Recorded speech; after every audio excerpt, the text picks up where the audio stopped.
Hello everybody. Today I have a video that I couldn't wait to get to when I knew I'd finished Pluribus. This is a behind the scenes directly from Apple showing how they made the show. If you've been here a while, you'll know as much as I love TV shows, I love learning how those TV shows are made and all the little behind the scenes stuff.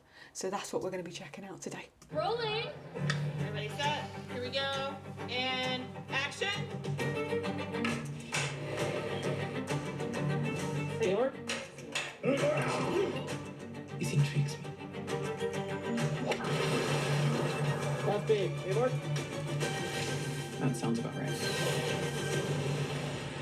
The show love that is show. going to be called Pluribus. Pluribus. Pluribus. Pluribus. Like Okay. E pluribus Yeah, unum. yeah. Is that how they found out what the show was going to be called? Because I saw a little clip, I think it was on YouTube Shorts or somewhere like that, and it was from Zosha's actress, and she got the script without any title to it. She didn't really know what she was auditioning for. Is this how they found out the name of the show? Oh, a mystery! Love it. Pluribus. Pluribus. Pluribus. Like Okay. E pluribus Yeah, unum. yeah. In Latin, out of many, one. And so pluribus means, I believe, of many. The I in pluribus is going to be the numeral one. Oh, okay. Represents you. Oh, okay. Rest assured, Carol, we will figure out what makes you different Figure it out. Why? so we can fix it. So you can join us. And I think that's where this show started. It started off as an idea about wish fulfillment. I was working on Better Call Saul, and I would start to daydream about a character who got everything they wanted. Let me guess. It's all beautiful scenery, and you feel nothing but contentment. It's like living inside a postcard every second of every day. And then the show really became what it is when I hired a bunch of great writers to work with me. The best moments of Pluribus were group effort created moments. They came out of a bunch of like minds working together. I like that a little bit of irony. Hey, cheers to the best tour yet. I wrote Pluribus for Ray Seahorn. I really wanted to work with her again after Better Call Saul. And I knew this was a character who has a lot of emotions run through her over the course of a season. There's a lot of sadness, there's a lot of anger, bitterness, there's a lot of loneliness, there's a lot of fear. Having to be kind and having to be happy and having to be palatable in public and feeling as though that's not truthfully you. Do I seem troubled? This is me happy. Carol is facing that, and I find that journey to be very interesting too. These questions of what happiness means. I slept well at Just really, really quick. I haven't seen Better Call Saul. Sorry, my accent's probably going to make it sound different. I was debating watching it because I've heard it's very good. Breaking Bad I also haven't seen. Well, I think I might have seen a couple of episodes back when it initially came out. I would have been a lot younger. I don't know if it's going to be my thing. It's quite gory and quite heavy. I've heard Better Call Saul is very, very good. So maybe I should check that out as well now. Watch me go down a Vince Gilligan rabbit hole. Watch. I slept well at night knowing I had an actor, a number one on the call sheet, who could pull off all of these moments. You don't think it sounds wonderful? I'm not sure how functional I would be in a world where you literally told me I am alone in the whole world. Yeah. Rough. But I'd like to think I'd get back up, and I'm proud of her that she does. I think you would. I think eventually. I think I would. I think it would take me a couple of weeks. The show would be longer. I think like the first 3 or 4 episodes would just be like watching, well, even more Golden Girls. Way more Golden Girls would be involved. In the writer's room, we came to call her an insufferable hero. Like, she has Yes. heroic aspirations. But know this. You are traitors. You are traitors to the human race. But because she is also a little bit spoiled in her own way, I don't want you waiting on me. I just want my sprouts back. that's part of what I love about her too, is we didn't have to write a so-called, quote, strong woman, which has become a kind of stereotype on its own. Anybody listening out there? Huh? How about it, you 12? Any response? She keeps rising to the occasion, and this exploration of what it means to be unlikable and to still find your center and keep going is something I greatly admire. And that she's still fighting. Your books are an expression. Here's the thing, just real quick. She is unlikable because there's points in the show where you're just like, Carol, please don't keep doing this. But you get it. Like, if anyone's unlikable, actually, who is unlikable? Yakshmi. Yakshmi's a bit annoying, but you also get it. I think what we got to realise is everyone else who was immune had someone. They had someone. Carol has no one. The only person she really had was Helen. We can tell from her family dynamic, she probably doesn't have that many people.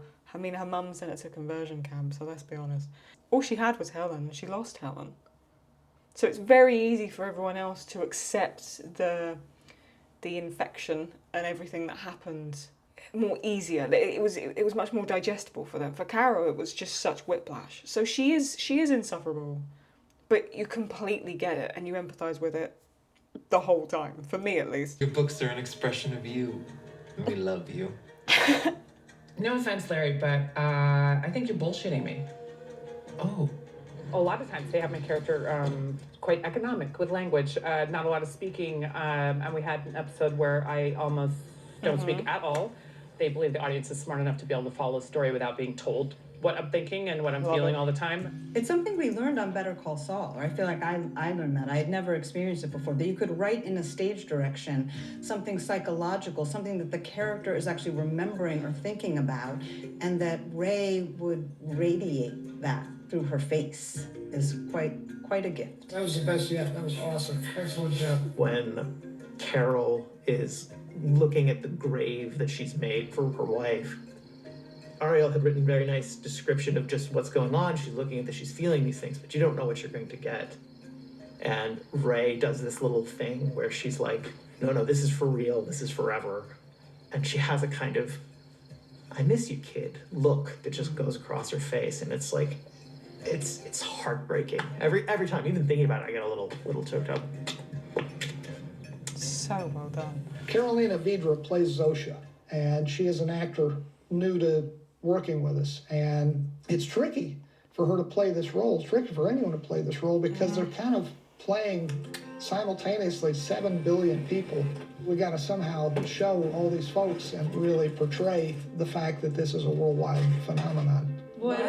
Of the 3 actors at the table here now, you're the only one who plays one of these others. We call them others. What's beautiful about each human is that we have our own thoughts. That terrifies me. So you know? you're thinking, for you personally, this is a terrifying thought. I think so, yeah. And I think I would act like Carol does, at first. It's just... Thank you.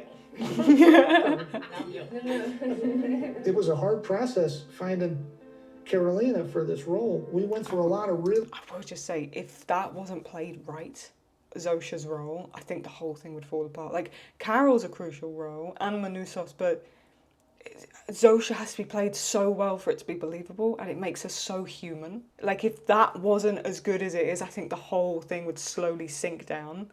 You know what I mean? She does it so well. You explained something to me from a very smart actor's point of view that I hadn't grasped, how actors mirror one another, and she didn't get to do that. The others cannot mirror our emotions, and that's one of an actor's biggest tools is to play off your scene partner. That's where you get things that feel alive and present, not rehearsed, and the others can't do that.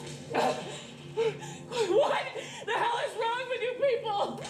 You would tell Carolina, like, you're aware of the pain that Carol's in and you care that she's not happy. Yeah. You just don't feel the pain. So you're not sympathetic, but not empathetic. Yes. And So like, that's very hard to do. Oh, God, you have to restrain yourself inside. And so it's interesting how it would affect me physically or mentally, not being able to go to you and help you. Yeah. Anything else we can do for you, just let us know. What I've watched her have to do as they navigate who the others are has been just like mind-boggling to me. The challenges she takes on and rises to the occasion. How many people died? In the beginning, these people, these others, do not take on that kind of anger, even when it's directed at them. This character, Zosha, is just happy. You have to be blissful all the time, even when someone like Carol is yelling at you or being rude to you. It's a hard role. You're gonna need a pickaxe, by the way. And to just be able to stay in that happiness and blissful way, that's really tough.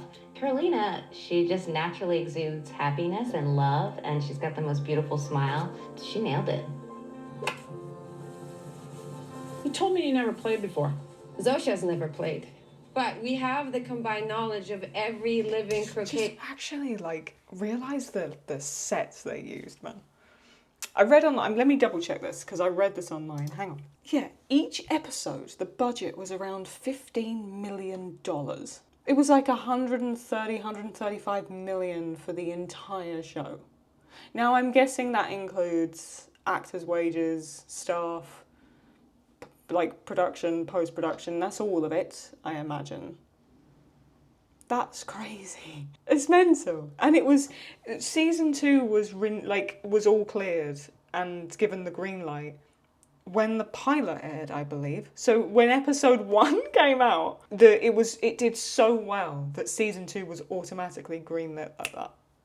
That's crazy to me. Anyway. Okay, champion. As I was telling Carolina, if you have all the information humanity has, all at the same time in one place, but it has a body. It has a soul and humanity. You're soulless. They disagree on this point. We had a whole thing. Maybe all 7 billion of you. Yep. So, 7 billion butts about to get kicked. Well, this is method acting at its finest. The character doesn't think they have souls, but does that works that way for you as well? They try to sell their stuff, and it's not. That world doesn't work for me. Interesting. ¿Te podemos llevar? ¿Qué tal un poco de agua? ¿Estamos seguros que no quieres deshidratarte? Bueno, le dejamos para que puedas seguir. I loved that sequence so much. That and when he's in like the jungle, he's so fed up. He's so done. Because you could sense that from him as a character, but it wasn't until he was trying to get Carol's phone that he put down the drain. And he's like, what does he say? Driven so many thousand miles for this shit, or whatever he says. He's got such character to him, and it's shown, not told, really, until the end. And interesting as well, he says they're soulless, but Carolina says that they sort of do have souls. It's interesting how the actors are rooting for what their characters are like. That's really interesting. In his values that he has, this is simply wrong. So he's fastidiously honest. This is the kind of guy who would never stay in his pajamas on a Sunday. An amazing strong will. He's got a lot of scenes by himself with no lines. He and I both had no lines for long, long periods of time. So we had some really interesting conversations delving into that. The new Sos we're introduced to is very rigid. As you go on a journey with him, you learn why he's inflexible or what he reacts to so much. And action beat. But he also has room to grow through that rigidness. When Medusa meets his hero, and his hero is in this like shishi cul-de-sac sleeping with the enemy, he has to kind of figure out how to make peace with that. Bienvenidos to mi casa. We knew from the experience of 2 previous TV shows that we needed our main character to live in a neighborhood we could control. So we decided to build our own neighborhood. Welcome to Carol Sturka's neighborhood. What guided this location was the view of the city and having that feel of remoteness and isolation as well. This is an incredible 7-house cul-de-sac that was built by our art department and construction team. What? Shut up. What? No, you're joking. Are you being serious? They built the houses. What? This is an incredible 7-house cul-de-sac that was built by our art department and construction team. The budget's making more sense now. Less than a year ago, it was just empty prairie land. The locations department found several locations, and this one with the views that it has and the proximity to Albuquerque stood out. Carol's house, we finished portions of the interior to take advantage of the views out the windows. We've actually built it like 3 times. We have a second floor stage set, a first floor stage set, What? and then we also have the exterior set here, and they all have to kind of mesh together. The landscaping of this was a huge deal. Oh, that's There's a incredible. landscape plan for each house with very specific pavers, rock, plants. Everything got stuccoed, real rust put on. The only thing that's lacking here is power and water. It really works in our favor as a production because every department has their own little house or garage that they can store things in, and we can bring stuff out. The writers and I, we all knew that we wanted to do a lot in Carol's neighborhood. We wanted to land a helicopter out there. We wanted to throw a hand grenade through a window. If we may. We wanted to set off fireworks and set one of the houses on fire. That's how they did that shot. Ah, I see. That's how that shot stuck out in my mind so much. That's how they did it. 3, 2, 1. Ah. You better not try to rent somebody's neighborhood because they're going to get tired of you really quick. We wound up shooting in New Mexico because I've loved shooting there for years, and I have a wonderful crew there that I never want to do without. He seems so But sweet. Pluribus is really kind of a global show, starting with the fact that everyone on Earth has changed. Our lead character, Carol, travels across the world to try and convince them that they should join her in resisting this change. So early on, the question was, where do we go? And how do we shoot in other parts of the world in a cost-effective manner, a manner that won't break our schedule? All right, here we go. And action. Luckily, we found Spain and the Canary Islands, which double for a great number of places that we can't portray quite as easily in New Mexico. But it feels like a global story, and so, you know, you kind of got to go out into the world. Certain places we wanted to go, like Norway, we couldn't really get there just for one teaser of one episode. So Denise Pizzini and her crew built an ice hotel. Hi, welcome to Helen's Ice Hotel. The level of artistry of everyone in the show is pretty astonishing. When we all walked into that ice hotel and we were like, what? There's a lot of positivity there. It's really beautiful and fun. Action. Wow. The ice hotel was a huge endeavor. We had a whole series of conversations about what materials we could use. Denise hired these amazing sculptors to sculpt, you know, these koi fish out of styrofoam and create plastic blocks of ice. How did I not realize that the bed would be made of ice? But as with every scene in this show, it was a real group effort. We are not talking to each other. We are a hive mind mentality. It was a big question in the writer's room when we first started working on this show. What do the background do? You know, what do these people move like? When 7 billion people share one mind, they tend to speak in unison. Welcome aboard, Carol. And they tend sometimes to move in unison. And that's really tough for actors to portray. Action on rehearsal. We are very lucky to have a movement choreographer. The bikini people, they got hard right. A gentleman named Nito Larioza, who is really talented. I think picking the right performers is key to every scene. You just can't pick anybody. I like to look for performers, dancers, bartenders are great because they're great at picking and grabbing things. Actually, in the first episode, there is a sequence where the first folks to get changed, they are swabbing the insides of their cheeks, moving in perfect unison. And I was really nervous when I wrote that because I was thinking, I got to direct this thing. How do I make these guys all react in unison? And luckily, Nito, he nailed it. Every rehearsal, we tweak a little bit here, tweak a little bit there, see what looks good on the lens. Once you can get all those ingredients together, it's movie magic.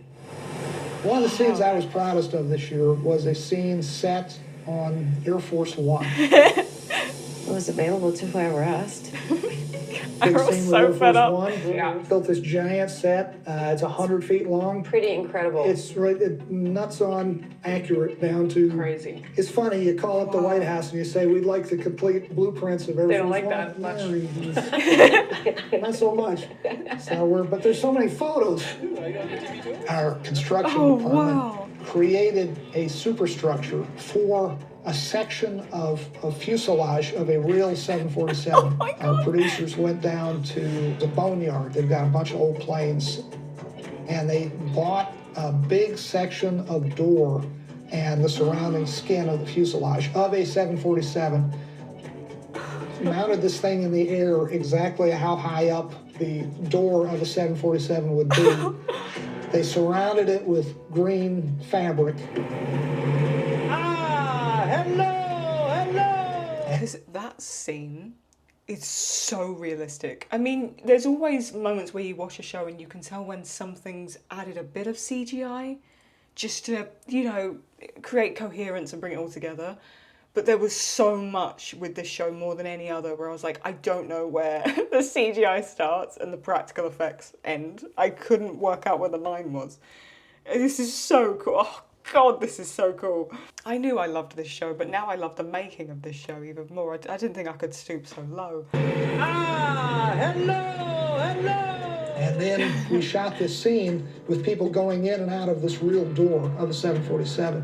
The big thing with these specific shots are the fact that, you know, the three parts of it, the foreground layer that we're shooting now, the CG plane that goes in the background, and the fact that the background is actually going to be shot 2 months from now in Bilbao, which may have different lighting conditions, and we'll have to make sure that the cameras are in the exact same place that we have them here in relationship to the airport at Bilbao, and all three of those different worlds have to align together, so we have to make really precise measurements about where everything is. That's the outside of Air Force One. The inside was all created on a soundstage. They built this thing from scratch. Ready and action. Bonjour, enchanté. I am Kumba Diabate. This is all based on extensive research. We tweaked the colors a little bit. We did a lot of research, but we decided to go with like blue instead of all these browns that they usually have. And then we did do these stairs. We actually got this railing out of the 747 that we bought pieces of to build the exterior. And then we have our conference room. A lot happens in here. We manufactured these ourselves and then, you know, built the walls, cut them in. These little foam cradles, also another real thing. All that woodwork is scenic finished. We wanted to get the perfect shine and sheen, and we found with stains we couldn't do that. You guys are, I'm telling you, I'm so impressed with the work you did. That's it. Like I say, we tried to get it as close to like the real Air Force One as possible, and I think we did it. Oh, I like that. Give me a couple more like that. I could not believe it when I walked onto the Air Force One set. It looked so realistic, just with all the details of the chairs down to the seatbelt with the emblem of the president, and it really helped me just step into this guy who has the most epic entrance of all characters, I believe, just coming on Air Force One, filled to the brim with supermodels. Of course, what is Mr. Diabate without his magnificent wardrobe? And this is where Jennifer Bryan really outdid herself. I understand the work that goes into TV shows. I do. I get the scale of it. But there's something about this. This like, the magnitude of it's freaking me out a bit. How is the behind the scenes messing with my brain as much as the show is? What's happening? And this is where Jennifer Bryan really outdid herself. My wardrobe, as you can tell, is, you know, not too flashy, not too showy. The Sambra's case, classic tuxedo, but the material is an African fabric print. Yeah, that's my favorite. And Mr. Diabate is like Cher. You don't ever want to see Mr. Diabate in the same outfit twice. Hey, quiet. I think that's really important to show that no matter who he wants to be in this new world, he's still going to remember where he comes from. And you see that with all the other characters as well, that there's hints of their culture. It's very interesting and an interesting design challenge to have the same actress that I've worked so many seasons with and completely transform her. So when you see her in this new show, you're looking at Carol Sturcker. You're not looking at Kim Wexler from Better Call Saul. That's one of the many great joys are the department heads here, all of whom I think I've collaborated with on Better Call Saul. I have Trish Almeida, who's the head of the hair department, who came up with the now iconic ponytail that I got a lot of questions about. And Sherry Montesano doing my makeup, and Jennifer Bryan doing costume design. All three of those people, we were really going for a very natural look in clothing, hair, and makeup. And I don't have to ask for a mirror when these three people take care of me. I know that they have my back. Why save the world? That's your question? Why does the world need saving? At present, the situation seems very nice. Cool plane. Really? Happiness seems like it should be the end result, the thing you're working toward, but it feels like there's no forward momentum in the world when people are happy. The best things in humanity happens because someone felt uncomfortable about something. Yeah. Right. They're happy. They're happy. If they're that content, like, does anyone strive for anything? But that episode 8. We have to share their gift with whoever else might be out there. Do you mean building the antenna? Yeah. That's their ambition, is to spread it. Basically conquer the universe. You call it pay forwards. It really is like Zosha and Manousos are sat next to each other. And she's like, yeah, conquer the universe. And he's like, are you listening to this? Listen to her, she's crazy. They conquer the universe. You call it pay forwards. But they want universal domination. But if you're dominating the universe but everybody's happy afterward, are you nonetheless conquering the universe? As we speak, no one is being robbed or murdered. No one is in prison. The color of one's skin, by all accounts, now meaningless. As Vince does so well, there's a strong argument for the other side, you know, of just like, well, everybody's happy though, and everybody's serene. And I'm like, okay, well, I'm on Carol's side on this one.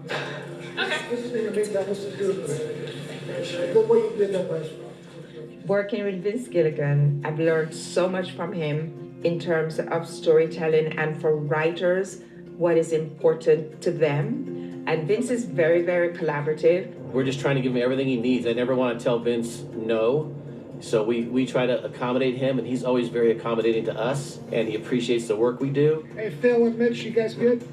You listen to your actors and you listen to your crew, and if you're smart enough to do that, all these fun things show up like you would have never thought to write. Two things you've always said about that were one was you have to be confident to accept other people's ideas and not insist on it being only yours. And then your other one is if enough people tell you you're drunk, sit down. Yes. That's a good one.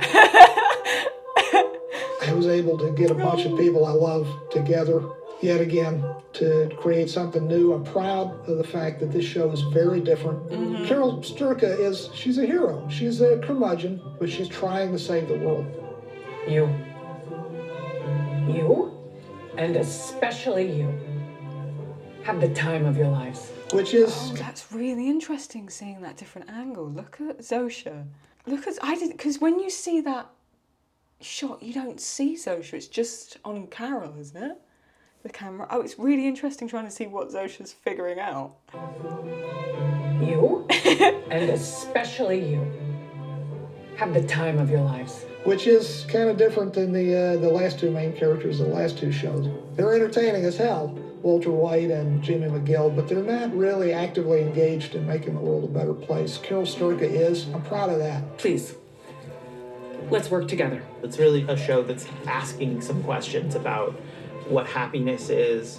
What is it to be happy, and what is it to be a human with other human beings? We're trying like hell to make this different. It's a different kind of show. It's very different. I definitely have enjoyed the ride so far, so thank you. Thank you. And we didn't get to the story about you didn't have a banana till you were 8 years old. What? Oh my god, I want season 2. Yeah, someone's put, wait, that's crazy. We get to see everyone learn the name of the show. Yeah, that shocked me as well. I'm not ready to move on with my life. without weekly Pluribus. I'm saying.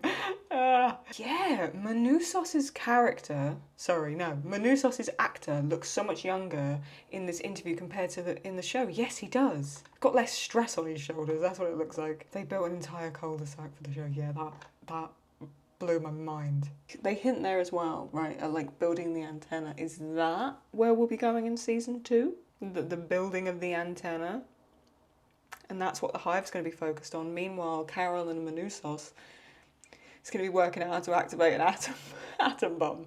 Oh, there's so many ways they could take this, right? And what we could be getting from here on out. I'm going to wrap this up here. If you did enjoy this, do give it a thumbs up. Always helps me out. Subscribe, put notifications on. That way you won't miss anything. And I'll see you very soon. I'll leave the link for this video in the description. Highly recommend going and checking it out on your own time. There'll be stuff that you've probably missed because it's so small in the corner of the screen. And there might be more stuff on Apple TV as well for you. Take very good care of yourself. I tell you what, if you're going to make a TV show, do it properly and build an entire cul-de-sac. And I'll see you next time. Bye-bye.